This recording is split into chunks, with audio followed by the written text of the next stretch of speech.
Salut, j'espère que vous vous portez bien.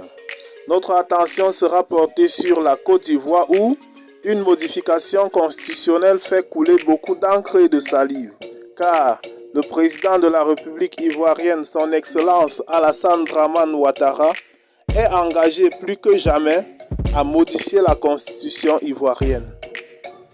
Abonne-toi à notre chaîne pour ne plus rater nos prochaines vidéos. On commence.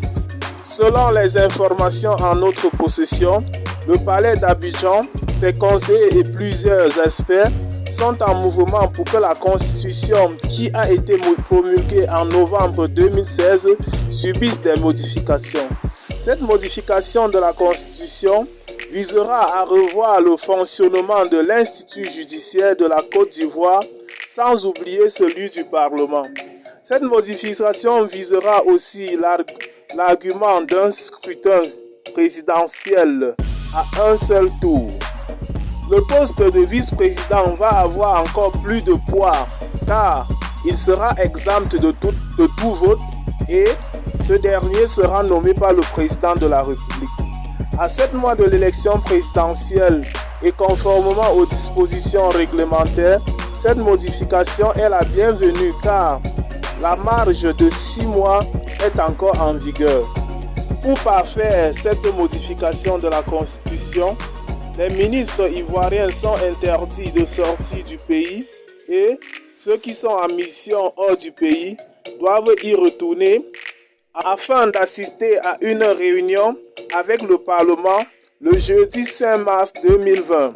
Cette réunion concerne les députés et les sénateurs. Il est à noter que, jusqu'ici, aucun ordre du jour n'est encore établi pour cette réunion. Et, comme le président de la République, son Excellence Alassane Dramane Ouattara, l'avait dit le 2 février au Palais des Sports que la constitution ivoirienne méritait d'être toilettée, c'est alors le moment opportun de le faire car il avait même proposé le mois de mars pour cet effet. Comme nous l'avons annoncé plus haut, ce vice-président qui sera nommé est sans doute le dauphin constitutionnel du président de la République. Cette modification constitutionnelle n'est pas la bienvenue chez les opposants car ils croient que, en cela, c'est une manœuvre du président de la République pour s'éterniser au pouvoir. Cette pression de l'opposition semble laisser le président de la République indifférent car il tient toujours à ses projets.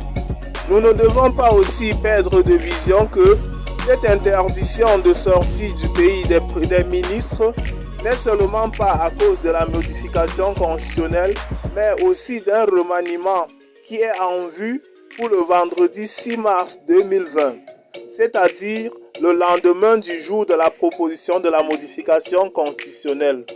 Ce mois de mars est un mois très capital pour le lendemain de la Côte d'Ivoire. Malgré de nombreux refus de l'opposition ivoirienne pour cette constitution qui va voir naître un dauphin du président de la République et les élections présidentielles seront à un seul tour. Pour suivre de près cette actualité et ne pas rater nos prochaines vidéos, n'oubliez pas de cliquer sur j'aime et surtout de vous abonner à la chaîne. Et si vous l'avez trouvée intéressante, n'oubliez pas de la partager avec vos amis. Bye et à très bientôt pour de nouvelles vidéos.